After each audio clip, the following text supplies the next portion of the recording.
Olá pessoal, a paz! Nós estamos no último sermão da série Missio Dei, a missão de Deus.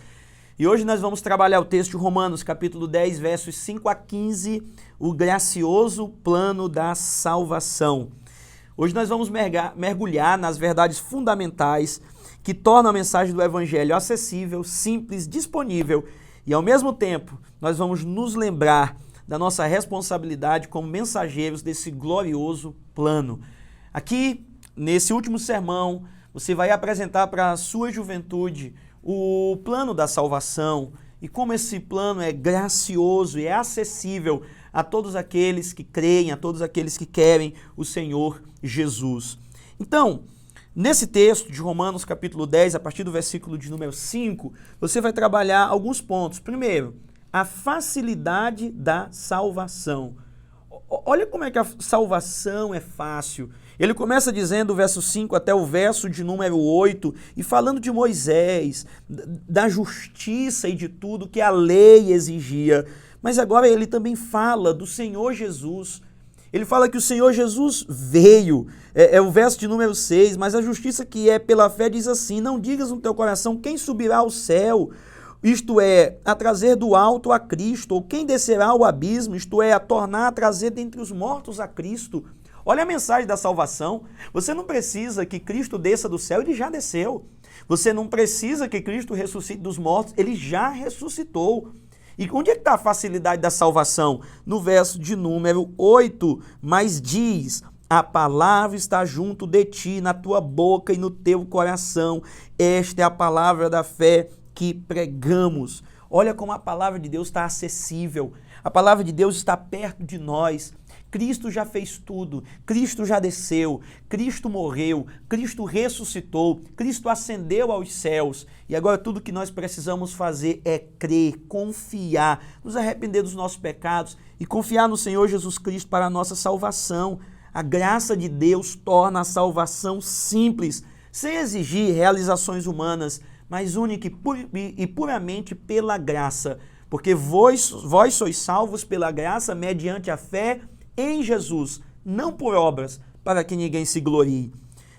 O ponto 2 aqui que o texto destaca para nós é a simplicidade da salvação. Primeiro, a facilidade. Agora nós temos a simplicidade da salvação.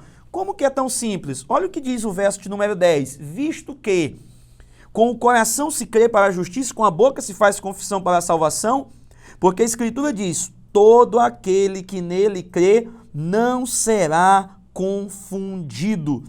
Olha como é simples. Se você crer no seu coração e confessar com a sua boca que Deus o ressuscitou dos mortos, você será salvo. Irmãos, a simplicidade do Evangelho. Creu no coração, confessou com a boca, está salvo.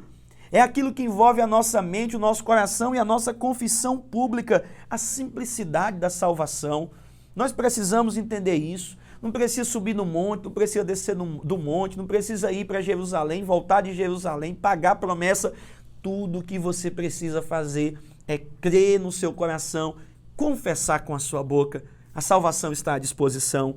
Terceiro, a disponibilidade da salvação, do verso 11 até o verso de número 13. Diz o verso 12 assim: porque não há diferença entre judeu e grego, porque um mesmo é o Senhor de todos, rico para com todos os que o invocam. Olha o que diz o verso 13: porque todo aquele que invocar o nome do Senhor será salvo. Todo aquele que invocar o nome do Senhor será salvo. Olha a disponibilidade da salvação. Sabe, o Senhor Jesus Cristo veio para salvar o doutor e o analfabeto, o rico e o pobre, o famoso e o anônimo.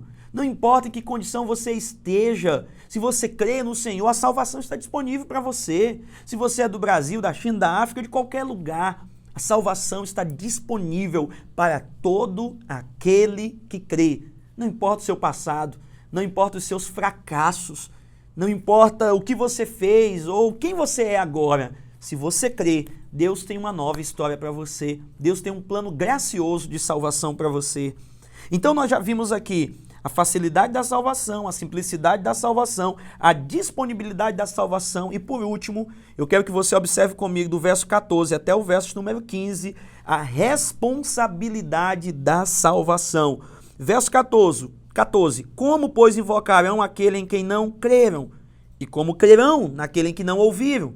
E como ouvirão, se não há quem pregue? E como pregarão, se não forem enviados? Como está escrito, quão formosos os pés dos que anunciam a paz, dos que anunciam coisas boas. Nós temos duas responsabilidades com relação à pregação. A primeira, a salvação, a primeira é pregar. Nós precisamos pregar. Como, pois, invocarão aquele em quem não creram? E como crerão naquele que não ouviram? Nós precisamos pregar a palavra de Deus. Olha o que diz o verso 17, ainda do capítulo 10, de sorte que a fé vem pelo ouvir e o ouvir pela palavra de Deus. Nossa primeira responsabilidade com a salvação é pregar. Salvação não é só para nós, salvação é para ser compartilhada, é para ser pregada, é para ser anunciada. Essa é a nossa primeira responsabilidade.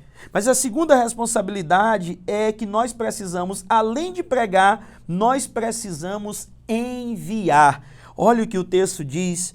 Como ouvirão se não há quem pregue? Como pregarão se não forem enviados? A igreja do Senhor, eu e você, jovens, fortes no Senhor, nós precisamos também nos responsabilizar em pregar e em também enviar pessoas até os confins da terra para pregarem o evangelho a todos. A salvação é para todos, por isso precisa ser pregado em todo o mundo e em todo o tempo. Esse é o gracioso plano da salvação, a facilidade da salvação, a simplicidade da salvação, a disponibilidade da salvação e, por fim, a responsabilidade da salvação. Tem aqui uma conclusão e algumas aplicações. Compartilhe ativamente a mensagem do Senhor. Nunca deixe escapar uma chance de você falar de Jesus. Participe do envio missionário. Esse é o momento de você chamar a sua juventude para contribuir com as suas ofertas. Às vezes nós temos uma falsa impressão de que os nossos jovens são coitadinhos, não têm dinheiro, são pobres, aquela coisa toda. Mas, de modo geral, em linhas gerais, muitos dos nossos jovens gastam os seus recursos, seus dinheiros com coisas supérfluas e banais. Então vale a pena chamá-los para um compromisso de sustento missionário, de enviar a sua oferta missionária, ou mesmo, fica aqui uma dica para você que é líder de jovens, organize uma viagem missionária, junte seus jovens, um grupo, não precisa ser muito grande, mas junte eles, para que eles tenham uma experiência missionária. E por último, cultive uma vida alimentada pela palavra de Cristo, porque a fé, ela vem pelo ouvir.